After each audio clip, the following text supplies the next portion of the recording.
नमस्ते दोस्तों, आज हम गया जा रहे हैं, एक ऐसा शहर जो इंडिया के स्पिरिचुअल हार्ट का हिस्सा है। सोचो, हवा में अगरबत्ती की खुशबू, पुरानी दीवारों से टकराती प्रार्थनाओं की आवाज और फल्गु नदी पुराने जमाने की कहानियां सुना रही है।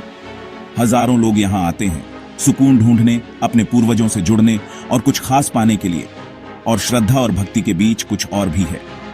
कुछ रिचुअल्स की कहानियां जो रहस्य से घिरी हैं, धीमी आवाज में बताई जाती हैं। ऐसे तरीके जो दिखाई देने वाली और न दिखाई देने वाली दुनिया के बीच की रेखा को धुंधला कर देते हैं। ये डर की कहानियां नहीं हैं, बल्कि प्यार की, उस कनेक्शन की हैं जो जिंदगी और मौत की सीमाओं से परे है। क्या आप मेरे साथ गया के रहस्यों को जानने के लिए तैयार हैं? चलिए इन फॉरबिडन रिचुअल्स के दिल में उतरते हैं और उनकी खूबसूरती को खोजते हैं। इमेजिन करो, आप गया में हो, इंडिया के ये स्पिरिचुअल हार्ट बीट में। हवा प्रार्थनाओं से जिंदा है, नदी उम्मीद से जगमगा रही है, हजारों लोग अपने एंसेस्टर्स को ऑनर करने आते हैं और फिर आपको कुछ अजीब सा मिलता है। एक रिचुअल इतना मिस्टीरियस, इतना फॉरबिडन कि पिलग्रिम्स हैरान हैं। ये डर की बात नहीं है, ये एक ट्रेडिशन है जो गया की सोल को रोशन करती है। Ready to uncover it? Let's go. चलिए अपना सफर फल्गु नदी के किनारे से शुरू करते हैं, जिसका पानी समय के साथ बहता रहा है और अनगिनत आत्माओं के कदमों का गवाह रहा है। यहीं पर मंत्रों और प्रसाद के बीच कुछ असाधारण की आहट सुनाई देती है। वे इसे सोल सॉन्ग कहते हैं, एक ऐसा रिचुअल जो इतना पुराना, इतना पवित्र है कि इसके बारे में कम ही बात की जाती है। जरा सोचिए, कुछ साधु जिनके दिल करुणा से भरे हैं, जिनकी आंखें ध्यान और प्रार्थना में बिताए जीवन के ज्ञान को दर्शाती हैं, उन्होंने न केवल जीवित लोगों को बल्कि उन लोगों को भी दिलासा देने का तरीका खोजा जो इस दुनिया से चले गए हैं। और इसलिए उन्होंने अद्भुत सादगी और गहरी सुंदरता का एक रिचुअल बनाया। फूलों की पंखुड़ियों, आग और ध्वनि का एक संगम। तस्वीर बनाइए, फल्गु पर सूरज डूब रहा है, पानी पर लंबी परछाई पड़ रही हैं, नदी के किनारे एक छोटी सी आग टिमटिमा रही है और वहां मुट्ठी भर पंखुड़ियां, हर एक में एक मौन प्रार्थना लिए, पानी पर तैरती हुई जाती है। ये है मेरे दोस्तों सोल सॉन्ग का असली रूप। न कोई बंधन, न कोई जाल, बल्कि प्यार की एक किरण, हवा और पानी पर बहता एक मधुर गीत। कहा जाता है कि इस रिचुअल में इस्तेमाल किया जाने वाला मंत्र इतना शक्तिशाली होता है कि इसे न केवल जीवित लोग बल्कि वे भी सुन सकते हैं जो इस दुनिया से चले गए हैं। दुनियाओं के बीच एक पुल, आराम और आश्वासन का गीत। अब यह रिचुअल गोपनीयता में डूबा हुआ है। इसे आमतौर पर करने के लिए बहुत पवित्र माना जाता है, लेकिन फिर भी इसकी शक्ति की चर्चा होती रहती है। तीर्थयात्री फल्गु के पास एक स्पष्ट ऊर्जा, आपको घेरने वाली गर्मी, अनदेखी उपस्थिति से घिरे होने की भावना के बारे में बताते हैं। रवि नाम के एक आदमी ने अपना अनुभव मेरे साथ साझा किया।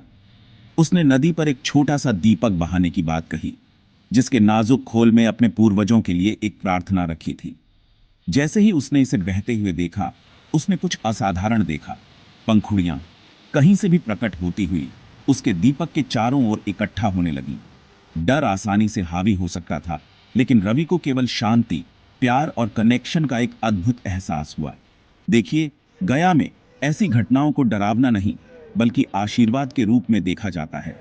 पुजारी प्राचीन ज्ञान के रखवाले, सोलसॉन के रहस्यों की बारीकी से रक्षा कर सकते हैं, लेकिन इसका सार गया की हवा में व्याप्त है।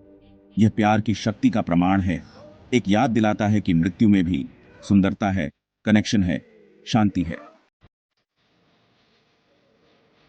गया के रहस्यों के बीच हमारा सफर अब हमें 1987 के साल में ले जाता है। एक ऐसा साल जिसने एक असाधारण घटना के जरिए खुद को इस पवित्र शहर की याद में बनाए रखा। यह धन्य पिंड का साल था, एक ऐसी कहानी जो आज भी विस्मय और आश्चर्य को प्रेरित करती है। संजय कुमार नाम के एक युवक की कल्पना कीजिए, जो भारी मन से गया पहुंचा अपने दिवंगत पिता के लिए पिंडदान सेरेमनी करने के लिए। चावल के गोले या पिंड चढ़ाने का यह प्राचीन रिचुअल जीवित लोगों के लिए अपने पूर्वजों का सम्मान करने, उन्हें शांति और मुक्ति पाने में मदद करने का एक तरीका है। संजय अपने से पहले अनगिनत लोगों की तरह विष्णुपद मंदिर के सामने खड़ा था। उसके हाथों में पिंड था, उसका दिल दुख और आशा के मिश्रण से भरा हुआ था। जैसे ही उसने अपना प्रसाद चढ़ाया, कुछ असाधारण हुआ। पिंड पवित्र भूमि पर बस टिके रहने के बजाय टिमटिमाने लगा, एक अलौकिक प्रकाश से धड़कने लगा। पुजारी, ऐसे अनगिनत समारोहों का गवाह, रुक गया। उसकी आंखें आश्चर्य से चौड़ी हो गईं। दर्शकों पर सन्नाटा छा गया, क्योंकि हवा अनदेखी ऊर्जा से भर गई। फिर पुजारी के चेहरे पर एक धीमी मुस्कान फैल गई और उसने वे शब्द कहे जो सालों तक गूंजते रहेंगे, यह खास है। संजय अनुभव से अभिभूत होकर सेरेमनी पूरी की। उसके ऊपर शांति की एक भावना छा गई जिसे वह समझा नहीं सका। अगले दिन उसने गया छोड़ दिया, लेकिन धन्यपिंड की कहानी बताई और सुनाई जाती रही, जो शहर के आध्यात्मिक ताने बाने का हिस्सा बन गई। लेकिन यहीं से कहानी और भी दिलचस्प मोड़ लेती है। स्थानीय लोगों ने विष्णुपद मंदिर के पास हल्की हंसी गूंजने की सूचना देना शुरू कर दिया। एक खुशी की आवाज जो खुद पत्थरों से निकलती हुई प्रतीत हो रही थी। कुछ लोगों ने तो हंसी को पहचानने का भी दावा किया। यह संजय की थी। उन्होंने कहा, अपने पिता के साथ इतना गहरा रिश्ता पाकर उसकी खुशी जिंदगी और मौत की सीमाओं से भी परे थी। एक तीर्थयात्री कहानियों से उसकी जिज्ञासा बढ़ी। उसने अपने रिकॉर्डिंग डिवाइस पर हंसी को कैद करने में भी कामयाबी हासिल की। और पता है क्या, यह डरावनी नहीं, भूतिया नहीं, बल्कि एक शुद्ध बेजोड़ खुशी से भरी है जो संक्रामक है। तो अगली बार जब आप गया में हों और आप खुद को विष्णुपद मंदिर में पिंड चढ़ाते हुए पाएं, तो संजय और धन्य पिंड की कहानी याद रखें। और कौन जाने, आपको उसी असाधारण कनेक्शन का एहसास हो सकता है। एक याद दिलाता है कि प्यार और खुशी सबसे बड़ी सीमाओं को भी पार कर सकते हैं। तीसरा अध्याय, गाते हुए पत्थर। जैसे जैसे हम गया के रहस्यों में गहराई से उतरते हैं, आइए अपना ध्यान एक ऐसी पहेली पर लगाएं जो शहर के ताने बाने में बुनी गई है। गाते हुए पत्थर। यह कोई साधारण पत्थर नहीं है। गया के मंदिरों और पवित्र स्थलों के आसपास बिखरे हुए ये प्राचीन स्लैब एक ऐसी जीवन शक्ति से कंपन करते हैं जो विनम्र और विस्मयकारी दोनों है। किंवदंती है कि ये पत्थर अनगिनत प्रार्थनाओं, फुसफुसाई गई आशाओं और साझा किए गए सपनों, जीते गए जीवन और दिवंगत आत्माओं की यादों को संजोए हुए हैं। ऐसा कहा जाता है कि अगर आप ध्यान से सुने, खुले दिल और शांत दिमाग से, तो आप उन्हें सुन सकते हैं, गाते हुए पत्थर, अपनी प्राचीन धुनें गुनगुनाते हुए।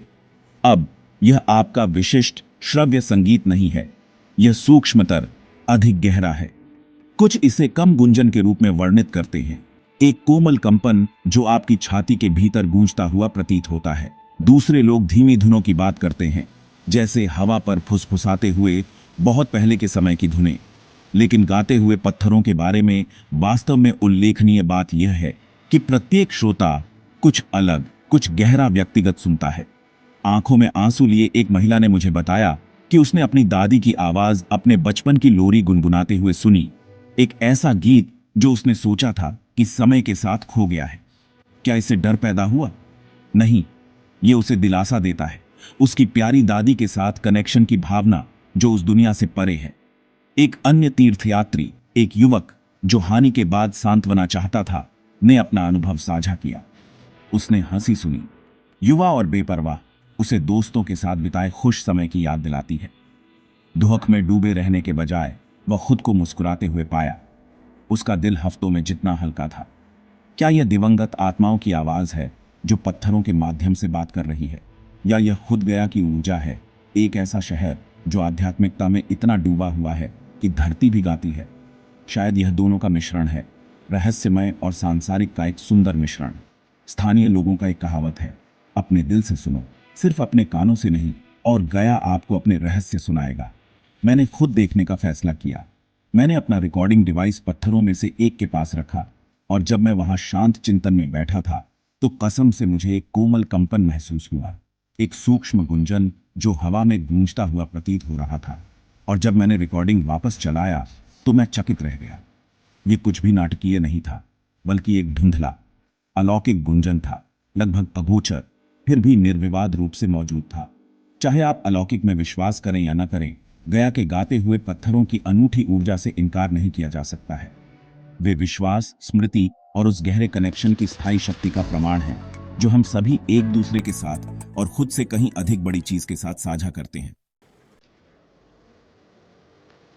तो ये रहा गया के रहस्यों के दिल की एक झलक, जहां प्राचीन रिचुअल्स और फुसफुसाते हुए किस्से आश्चर्य और विस्मय का ताना बाना बुनते हैं। सोल सॉन्ग, धन्य पिंड, गाते हुए पत्थर, ये सिर्फ कहानियां नहीं हैं, वे इस पवित्र शहर के समृद्ध ताने बाने के धागे हैं, याद दिलाते हैं कि जीवन, मृत्यु और बीच में सब कुछ एक भव्य इंटरकनेक्टेड नृत्य का हिस्सा है। आप क्या सोचते हैं? क्या ये छिपे हुए जादू की कहानियां हैं या केवल गया की शक्तिशाली आध्यात्मिक ऊर्जा का प्रतिबिंब है? क्या आपने कभी गया जैसी जगह पर कुछ असाधारण अनुभव किया है? कुछ ऐसा जिसकी व्याख्या नहीं की जा सकती लेकिन आपको आश्चर्य से भर दिया? अपने विचार नीचे कमेंट में साझा करें। और अगर गया के दिल की इस यात्रा ने आपकी आत्मा को छुआ है तो इस वीडियो को थम्स अप दें और असाधारण की और खोजों के लिए सब्सक्राइब करें। गया सिर्फ एक शहर नहीं है, ये एक एहसास है। सोल सॉन्ग, धन्य पिंड, गाते हुए पत्थर, ये डर नहीं है, ये अजूबे हैं जो हमें किसी बड़ी चीज से जोड़ते हैं। आप क्या सोचते हैं? छिपा हुआ जादू या बस अच्छी वाइब्स? एक कमेंट करें। कभी गया में कुछ अद्भुत महसूस किया या कहीं खास? अगर इससे आपका मूड अच्छा हुआ है तो उस लाइक बटन को दबाएं और भी ऑफबीट कहानियों के लिए सब्सक्राइब करें जो आपके दिन को रोशन कर देंगी। ओह, और एक बात और, अगली बार जब आप गया में हों तो कुछ पंखुड़ियां ले आइएगा। हो सकता है कि नदी आपको एक गाना सुनाए।